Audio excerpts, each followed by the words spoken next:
You ever notice how your confidence doesn't just disappear overnight? It slowly fades, almost like it's leaking out of you drop by drop. Until one day you realize it's gone? That's the scary part. Confidence doesn't die with a bang. It dies quietly, while you're busy scrolling, comparing, overthinking, and doubting. Let's talk about why your confidence dies faster than you even notice, and more importantly, how to stop it before it's too late. You see, confidence isn't something you're born with. It's something you build like a muscle.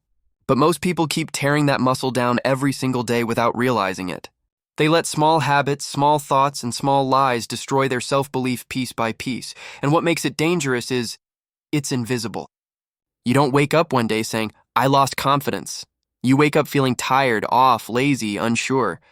You start saying things like, "I don't feel like it," or "Maybe I'm just not that good." But those are just symptoms of something deeper. Let's break down what's actually killing your confidence, silently. Confidence doesn't die with a bang. It dies quietly, while you're busy scrolling, comparing, overthinking, and doubting. Reason 1, you keep breaking promises to yourself. Every time you say you'll wake up early but hit snooze. Every time you say you'll go to the gym but skip it. Every time you say, "This time I'll change," but you don't. Your brain takes notes. You're teaching yourself that your own words don't mean anything. You're proving to your mind that you can't be trusted. And how can you feel confident in yourself if deep down, you know you won't follow through? Think about it. You'd never fully trust someone who constantly lies to you. So why do you expect confidence when you lie to yourself every day? The fix? Start small. Keep one tiny promise to yourself daily, even if it's drinking a glass of water when you wake up. Confidence isn't built in big moments. It's built in small acts of self-respect. Every time you say you'll wake up early but hit snooze, your brain takes notes. Reason 2, you compare constantly. Social media has made comparison a sport. You open Instagram and see people your age traveling the world, starting businesses, living perfect lives. You start to feel behind, like you're losing the race.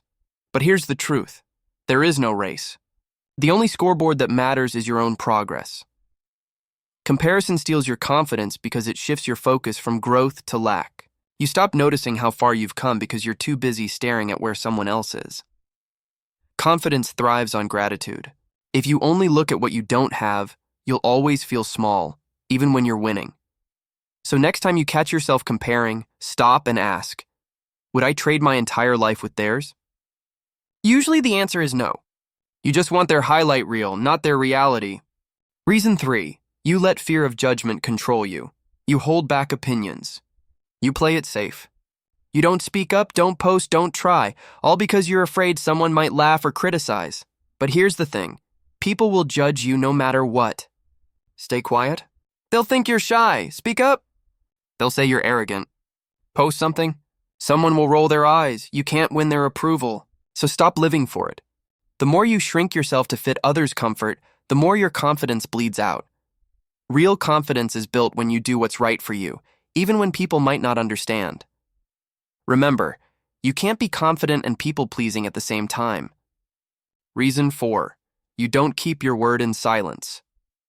Everyone looks confident when things are going well, but your real confidence shows when no one's watching, when it's just you, your thoughts, and your habits. Do you still show up? Confidence grows in the dark. In those quiet moments where you could slack off but you choose not to. When you could quit but you don't. That's when your mind learns. I can count on me. And once that belief sets in, no one can take it away. Here's the hard truth. Confidence isn't built by feeling good. It's built by doing what's hard. Every rep at the gym. Every uncomfortable conversation.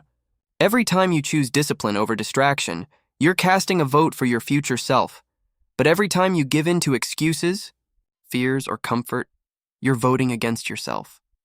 So ask yourself, who are you voting for today? The takeaway is simple. Confidence doesn't die in one big moment. It dies in tiny decisions. In broken promises, in silent comparisons, in fear that keeps you quiet, but it can also be reborn, one small win at a time. Keep a promise. Focus on your lane. Act even when afraid. And prove to yourself again and again that you can rely on you, because once you do, confidence stops being something you chase. It becomes something you are. If this hit you, don't just scroll away. Take a second and think, which of these habits is killing your confidence right now? Drop it in the comments. Let's be real, not perfect. And if you're ready to rebuild that inner power, hit like, share this with someone who needs it, and subscribe, because your confidence isn't gone. It's just waiting for you to fight for it again.